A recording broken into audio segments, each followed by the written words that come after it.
बिस्मिल्लाहिर्रहमानिर्रहीम। अस्सलाम वालेकुम नाजरीन, आप यूट्यूब चैनल देख रहे हैं। मैं इमरान खान हूं। नाजरीन, आज पीर की सुबह है और ये ब्रेकिंग न्यूज़ है, बहुत बड़ी खबर है।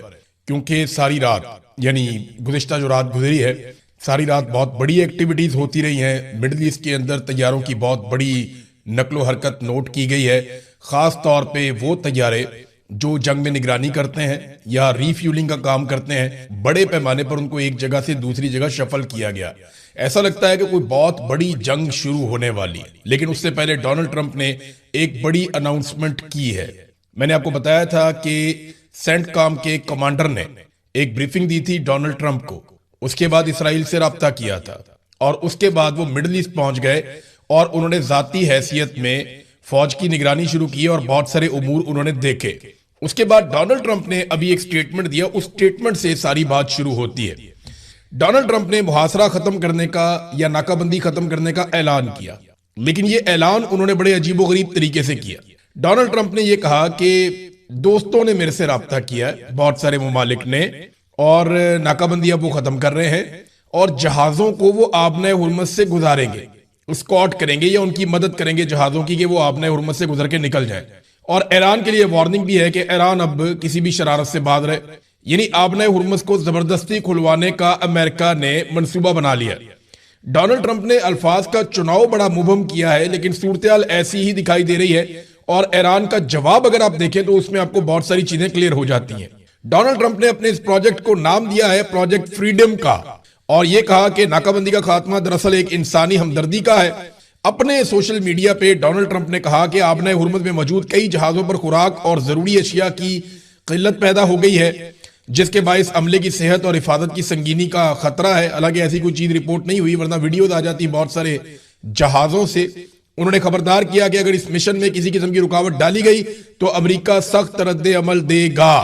फिर ये पेशरफ्त ऐसे वक्त पे सामने आई है जब आबने हुर्मस में ईरान की जानिब से आयद गैर आलानिया पाबंदी और अमरीकी बहरी नाकाबंदी के बायस आलमी तिजारत और तेल की तरसील जो है वो बुरी तरह मुतासर हो चुकी है। देखिए, ये आंख झपकने का मुकाबला था, आसाब की लड़ाई थी। ईरान ने अंदर से आबने हुर्मस को बंद किया हुआ था, उसके ऊपर भी बहुत दबाव था, और अमेरिका ने बाहर से नाकाबंदी की हुई थी, उसके ऊपर भी बहुत दबाव था। अभी अमरीकी सदर को चीन के दौरे के लिए भी जाना है। 14-15 मई का ये टाइम है और वहां पे तैयारियां भी शुरू हो चुकी हैं। तो डोनाल्ड ट्रंप को जो भी करना है वो उससे पहले करना है। अगर लड़ाई करनी है या लड़ाई को समेटना है तो उससे पहले करेंगे तो ज्यादा बेहतर अंदाज में वो अपना दौरा मुकम्मल करेंगे। और अगर वो लड़ाई के बीच में जाते हैं तो सिचुएशन मुख्तलिफ होगी, या फिर उनको दौरा एक मरतबा फिर आगे भी करना पड़ सकता है। वो फिर देखना पड़ेगा कि चाइना के सदर की अवेलेबिलिटी और बाकी मामला कैसे होते हैं। बहरहाल इस वक्त सूरत हाल ये है कि डोनाल्ड ट्रंप ने ईरान को वार्निंग दी और उन्होंने कहा कि मैं मुख्तलिफ ममालिक के जहाजों को यहां से निकालूंगा। अब ये एक ट्रैप भी हो सकता है। देखिए, माजी में इसी तरह का हथकंडा 1964 में अमेरिका ने इस्तेमाल किया था वियतनाम पे हमले के लिए। जब अमेरिकी सदर जॉन एफ कैनेडी को कत्ल किया गया था 1963 में, तो उसके बाद नायब सदर था जॉनसन, वो अमेरिका का सदर बन गया था। और फिर एक वाकया हुआ था वियतनाम के पानियों में, जिसके बहाने अमेरिका वियतनाम के साथ एक लड़ाई में उतर गया। देखिए, वियतनाम की लड़ाई से मिलती जुलती लड़ाई है जो अमेरिका यहाँ पे आबने हुर्मस में करने जा रहा है। वहां पे भी पानी में होने वाली एक झड़प का बहाना बनाया गया था और यहां पे भी ऐसा लगता है कि ये मामला उसी तरफ जा रहा है। वहां गल्फ ऑफ टॉनकिन थी। गल्फ ऑफ टॉनकिन अगर आप लिखेंगे ना इंटरनेट पे तो आपको मिल जाएगा इसकी सारी तफसीलात। और यहाँ पे एक मुआहदा भी हुआ था और अमेरिकन जहाज के ऊपर ये दावा किया गया था कुछ छोटे जहाजों ने अटैक किया है और उसके बाद उन जहाजों को डबो दिया गया था फजाई मदद मंगवाने के बाद।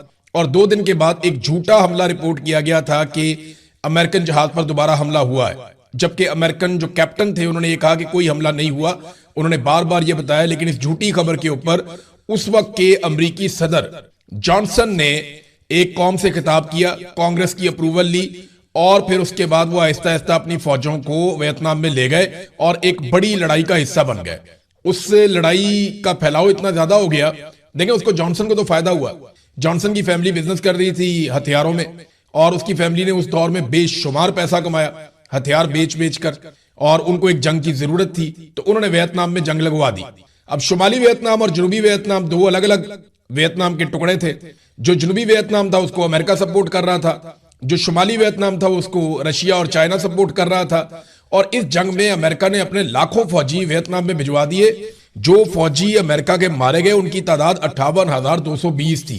ये लंबी जंग चली। फिर अमेरिका ने जंग के पहले 3 सालों में ऐलान किया कि हम तो जीत गए हैं, हम तो कामयाब हो गए हैं, हम तो कामयाब होकर वापस जा रहे हैं। लेकिन जब लंबी जंग चली तो फिर अमेरिका को लेने के देने पड़ गए। अमेरिकन फौजियों के इतने ताबूत जहाजों में भर भर के वापस गए कि अमेरिका के अंदर एहतजाज शुरू हो गए कि जनाब ये किस किस्म की जंग आपने छेड़ दी है। रोजाना की बुनियाद पे हमारे लड़के वहां से उनकी लाशें वापस अमेरिका में आ रही हैं। ये लड़ाई किसी काम की नहीं है। और बहुत प्रोटेस्ट हुआ अमेरिका के अंदर। 3 लाख से ज्यादा अमेरिकी फौजी जख्मी हुए थे, जिनमें से बताया जाता है कि ज्यादातर बहुत बड़ी तादाद में माजूर हो गए थे, जो सारी जिंदगी के लिए माजूर हो गए थे। तो वियतनाम की जो लड़ाई थी वो अमेरिका के लिए एक डरावना ख्वाब थी। उस वक्त $150 अरब अमेरिका के लग गए थे। आज के दौर में अगर आप इस रकम को देखें तो ये $800 अरब बनते हैं। बहुत बड़ी रकम अमेरिका की जंग पे लग गई थी। तब हथियार इतने महंगे नहीं होते थे, ना ही इतने खौफनाक हथियार होते थे। लेकिन जो हथियार उस वक्त अवेलेबल थे उसमें सदर जॉनसन की फैमिली ने बहुत पैसा कमाया, बल्कि वो दोबारा इलेक्शन भी जीत गए और फिर उन्होंने इस जंग को तूल दे दी। बहरहाल बड़ा लंबा अरसा लगा इस जंग से अमेरिका को निकलने में, वापस आने में। तो ये जो गल्फ और टोनकेन में हुआ था, ये उसी किस्म का आबनाए हुर्मुज में भी मुझे होता हुआ दिखाई दे रहा है। बहुत सारे एक्सपर्ट्स इसके बारे में बात कर रहे हैं। कुछ एक्सपर्ट्स ने इसके बारे में क्या कहा, ये मैं आपको पढ़ के सुना देता हूं कि कुछ एक्सपर्ट्स इसके बारे में क्या कह रहे हैं। वो कह रहे हैं जंग का एक जवाब बनाया जा रहा है। ट्रंप ने अमेरिकी बहरिया को आबनाए हुर्मुज में तजारती जहाजों की हिफाजत के साथ गुजारने का हुक्म दिया है, जिसे बाकायदा नाम दिया गया है प्रोजेक्ट फ्रीडम का। अब वहां से जब अमेरिकी जहाज निकलवाएंगे बहरी जहाजों को और जो तजारती जहाज हैं उनको, तो ईरान ने आबनाए हुर्मुज के करीब लंगरअंदाज जहाजों को फौरी तौर पे ये हुक्म भी दे दिया है कि यहां से हटके दूर चले जाओ। अब ईरान का ऑर्डर भी आ गया कि फौरी तौर पे जितने भी जहाज यहां पे मौजूद हैं, खासतौर पे रसूल खैमा के इलाके में, वो दुबई की तरफ चले जाएं और यहां से जितना फासला बढ़ा सकते हैं बढ़ा लें। यहां से हम अपने लंगर उठा के दूर चले जाएं। ईरान ने यह वार्निंग जारी की है क्योंकि ईरान को लगता है कि यहां पे लड़ाई हो सकती है। अच्छा, इसमें ये जो है वो एक्सपर्ट्स ये कह रहे हैं कि मुमकिन है कि ईरान अमेरिकी जंगी जहाजों पर वापस फायरिंग करेगा और ट्रंप उसको जंग के जवाब के तौर पे इस्तेमाल कर सकता है। अब ईरान ने जो कहा, बहरी जहाजों को बाकायदा जो वार्निंग जारी की, जो सुनी गई है कप्तानों की जानिब से, ये बताया गया मुख्तलिफ जहाजों के और जो इतलात मिली हैं इनमें उनको जहाजों को लंगरअंदाजों से हटाने की हदायत की गई है। हमारे क्लाइंट जहाजों ने तस्दीक की है कि रसूल खैमा और दीगर इलाकों में जो करीब जहाज मौजूद हैं उन्हें ये वार्निंग दी गई है कि वो फौरी तौर पे, और उन्हें कॉल मसूल हुई है, फौरी तौर पर लंगर उठाने और अपने जहाजों को दुबई की तरफ ले जाने का हुक्म दिया गया है। साथ ही ये भी इंतबाह किया गया है कि अगर उन्होंने तामील ना की तो नतायज की जिम्मेदारी उन पर होगी। ये अब ईरान ने भी इसके ऊपर सख्त पैगाम दिया कप्तानों को, यहां से निकल जाओ। इतलात ये है कि अमेरिका ने बहुत सारे जहाजों को कायल कर दिया है, बहुत सारी कंपनियों को कायल किया है कि आप एक साथ निकलें, ईरान आप सबके ऊपर अटैक नहीं कर सकता, हम आपकी फौजी मदद करेंगे और उसके लिए बहुत सारे हथियार रीजन में पहले से मौजूद है। तो क्या अमेरिका अब एक बड़ी जंग की तरफ जाने लगा है ईरान के साथ? आज का दिन बहुत इंपॉर्टेंट है। आप ये वीलॉग 9-10 बजे के करीब सुन रहे हैं तो ये डेवलपमेंट का टाइम है। हम दूसरे वीलॉग में आपको बता पाएंगे कि एक्चुअली यहां पे हो क्या रहा है और होने क्या जा रहा है। ईरान ने इस पे जो स्टेटमेंट जारी किया, जरा वो आप देख लें। वॉल स्ट्रीट जर्नल की एक रिपोर्ट के मुताबिक उन्होंने इस सारे मामले से जुड़े हुए कुछ हुकाम का नाम लिए बगैर उन्होंने बताया कि हाल ही में ऐलान करदा प्रोजेक्ट फ्रीडम में आबनाए हुर्मुज से गुजरने वाले जहाजों को अमरीकी बहरी जहाजों की तरफ से बराह रास्त तहफ्फुज फराहम करने पर मुश्तमिल ये मामला इस तरीके का नहीं है जैसे रिपोर्ट किया जा रहा है या जैसे ईरान समझ रहा है। उन्होंने कहा जनाब कि ये ममालिक इंश्योरेंस कंपनियों के लिए इस मुतनाज़े समुद्री रास्ते से महफूज गुजरगाह को मरबूत करने का एक फ्रेमवर्क है। अब ये रिपोर्ट कुछ और बता रही है। वो ये कह रही है कि ये इसलिए नहीं है कि यहां से अमेरिका ताकत के बलबूते पे निकालेगा, वो ये कह रहे हैं अमेरिका सिर्फ गाइडेंस दे रहा है। लेकिन डोनाल्ड ट्रंप का जो ट्वीट है उसको आप जब पढ़ें तो आपको ऐसा लगता है कि जैसे वो ताकत के बलबूते पे काम करेगा, और उसने वार्निंग भी दी है। ईरान ने आबनाए हुर्मुज में किसी भी अमरीकी फौजी कार्रवाई के खिलाफ डोनाल्ड ट्रंप को खबरदार कर दिया है। सदर ट्रंप के इस ऐलान के जवाब में कि अमेरिका आबनाए हुर्मुज से तजारती जहाजों की रहनुमाई करने का इरादा रखता है, एक ऐसा ऑपरेशन जिसे सेंटकॉम गाइडेड मिसाइल डिजास्टर्स और 15,000 फौजी एहलकारों पर मुश्तमिल बताया जा रहा है। यानी इसमें जो अमेरिकन मिसाइल्स हैं वो भी इस्तेमाल होंगे, इसमें 15,000 अमेरिकी मरीन्स हैं उनको इस्तेमाल किया जाएगा। एक सीनियर ईरानी ओहदेदार ने ड्रॉप साइट न्यूज को बताया कि ईरान की क़यादत आबनाए हुर्मुज़ में मौजूद हालात को तब्दील करने की किसी भी कोशिश को मुस्तरद करती है और भरपूर जवाब देगी। ईरानी ओहदेदार ने कहा कि ट्रंप के इस इकदाम का बुनियादी मकसद ईरान को तसादुम की तरफ पहला कदम उठाने पर उकसाना है।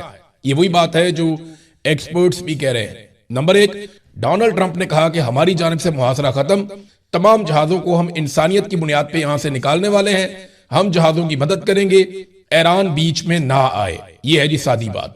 दूसरी जानिब से ईरान ने जितने जहाज आसपास मौजूद थे उन सबको हुक्म दिया कि आप ये एरिया फौरन छोड़ दें, क्योंकि यहां पे कोई शरारत होने वाली है, अगर आप यहां पे रुकेंगे तो जिम्मेदार आप खुद होंगे।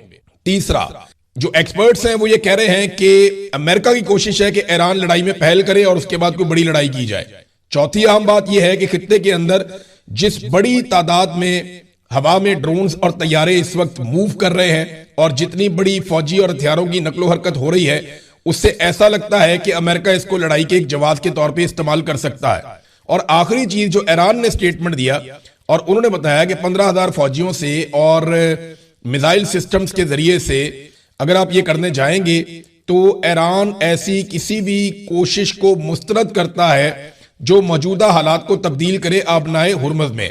ईरानी ओहदेदार ने कहा कि ट्रंप के इस इकदाम का बुनियादी मकसद ईरान को तसादुम की तरफ पहला कदम उठाने पर उकसाना है ताकि कशीदगी बढ़ाने का बहाना मिल सके और वो ईरानी इकदाम के जवाब में मजीद फौजी कार्रवाई को जवाब दे सके। हमारा हतमी मौक़िफ़ यह है कि कोई भी तजारती जहाज जो पेशगी हमांगी के बगैर नामजद करदा ममनुआ रस्तों से गुजरने की कोशिश करेगा उसे ईरानी फोर्सेस की तरफ से फौरी तौर पर रोका जाएगा। अगर अमरीकी फौजी जहाजों ने कोई रद्द-ए-अमल दिया तो ऐसे इक़दामात का ईरान की तरफ से फौरी और मुसावी जवाब दिया जाएगा। ओहदेदार ने मजीद कहा कि अमरीकी फौजी जहाज राहदारी के इलाके से बहुत दूर हैं। अगर तजारती जहाजों ने हरकत करने की कोशिश की तो उन्हें किसी भी अमरीकी जहाज तक पहुंचने से बहुत पहले ही कार्रवाई का निशाना बना लिया जाएगा। ट्रंप ने मुअस्सर तरीके से इन्हें अपने सियासी खेल में सौदेबाजी का आला-ए-कार बना दिया है। यह है नाजरीन सिचुएशन। एक तरफ डोनाल्ड ट्रंप का ऐलान, उसके बाद ईरान का ऐलान कि कोई भी जहाज यहां से नहीं गुजरेगा बल्कि यहां से दूर चले जाएं। फिर जो इंटरनेशनल रिपोर्टिंग हुई है उसमें यह दावा किया गया कि ये वैसा ही कुछ लगता है जैसा 1964 में हुआ था वियतनाम के करीब, और वहां पे भी एक छोटे से तसादुम को बहाना बनाकर एक ऐसी जंग शुरू कर दी गई जो अमेरिका के लिए डरावना ख्वाब बन गई। तो क्या अमेरिका यहां पे भी उसी नौयत की एक जंग छेड़ने जा रहा है जो कई सालों तक जारी रह सकती है? क्योंकि जंग शुरू करना तो आसान है, उसे खत्म करना उतना आसान नहीं होता। वहां पे अमेरिका के जो है वो बहुत बड़ी तादाद में न सिर्फ फौजियों का नुकसान हुआ था, साजो सामान का नुकसान हुआ था, बल्कि तारीख में वो पहली ऐसी जंग थी जो अमेरिका बुरी तरह हार गया था। एक और भी चीज रिपोर्ट हुई है कि एक बड़ा जहाज है, तजारती जहाज, और ये बरतानिया से खबर रिपोर्ट हुई और इसमें दावा किया गया कि उसके ऊपर कुछ छोटी कश्तियों ने अटैक किया है और उसके ऊपर फायरिंग भी की गई है। ये खबर बिल्कुल वैसी खबर है जो 2 अगस्त 1964 को अमेरिकन मीडिया पे चली थी और वेस्टर्न मीडिया पे ये खबर चली थी 2 अगस्त 1964 को कि छोटे जहाजों ने एक बड़े जहाज के ऊपर अटैक किया और वहां पे फायरिंग का तबादला हुआ। बिल्कुल वैसी खबर आज यहां पे भी छपी है कि छोटी कश्तियों ने, छोटे जहाजों ने अटैक किया एक तजारती जहाज के ऊपर, लेकिन कोई नुकसान बड़ा रिपोर्ट नहीं हुआ। अब इन चीजों को बहाना बनाकर अगर जंग शुरू की जाती है तो सूरत-ए-हाल काफी ज्यादा बिगड़ सकती है। नाज़रीन, पाकिस्तान ने पूरी कोशिश की है कि कुछ ना कुछ करके ये जंग जो है वो खत्म हो जाए। ये जंग आगे नहीं बढ़नी चाहिए क्योंकि पाकिस्तान की गवर्नमेंट के ऊपर, पाकिस्तान की एस्टेब्लिशमेंट के ऊपर बहुत ज्यादा दबाव है। एक तो दबाव उनके ऊपर अरब ममालिक की जानिब से आएगा अगर अब दोबारा जंग शुरू होती है कि आपको हमारे साथ खड़ा होना पड़ेगा ईरान के मुकाबले में। अब ये बहुत बड़ी दिक्कत है, फौजी बहुत बड़ी तादाद में पहुंचा दिए गए हैं, बाकायदा एयरफोर्स का साजो सामान भी पहुंच गया है सऊदी सरजमीन के ऊपर। तो ये एक बड़ा चैलेंज पाकिस्तान के लिए रहेगा। दूसरा, पाकिस्तान में जो मईशत का एक बहुत बड़ा मसला है उसको कोई और मुल्क बाहर से बैठ के हल नहीं कर सकता क्योंकि वो मुस्तकिल हल नहीं होगा। जो भी आपको कर्जा देगा वो आपके ऊपर बोझ बनता चला जाएगा और फ्यूचर में आपको वो बोझ उतारना पड़ेगा। तो पाकिस्तान बहुत बुरी तरह फंसा है। हर हाल में हमें सिर्फ सूट करती है तो जंगबंदी, इसके अलावा पाकिस्तान को इस रीजन में कुछ भी सूट नहीं करता। नाज़रीन, क्योंकि ये ब्रेकिंग न्यूज है, बड़ी खबर है, मैं बाकी खबरों पे आपको नेक्स्ट वीलॉग में आगाह करूंगा, बल्कि एक स्पेशल वीलॉग मैं तैयार कर रहा हूं और वो सारे पाकिस्तानियों को उसके बारे में जानना चाहिए। हर पाकिस्तानी को पता होना चाहिए कि आईपीपीज ने किस तरीके से पाकिस्तानियों का खून निचोड़ा है, पाकिस्तान के हर घर पे डाका पड़ा है, पाकिस्तान के हर शख्स की जेब काटी गई है। पाकिस्तान के हर आदमी को पता होना चाहिए कि किस जर्नैल ने क्या किया, किस सियासतदान ने क्या किया, किसने कितनी जेब काटी और किसने अवाम का खून निचोड़कर अपनी अपनी जेब भरी। ये आईपीपीज का पूरा जो गोरख धंधा है, ये किस तरह शुरू हुआ और किस तरह अपने अंजाम को पहुंचेगा, ये तमाम चीजों के ऊपर मैं एक बड़ा तफसीली वीलॉग बना रहा हूं। इसके अलावा 9 मई के हवाले से, क्योंकि वो दिन आ रहा है, उस पर भी हमें बात करनी है, तो डिफरेंट डॉक्यूमेंट्रीज के ऊपर मैं काम कर रहा हूं। साथ साथ इंशाल्लाह वो तफसीलात आपको मैं बताऊंगा अपने आने वाले वीलॉग्स में। अब तक के लिए इतना ही, अपना ख्याल रखिएगा, अपने इस चैनल का भी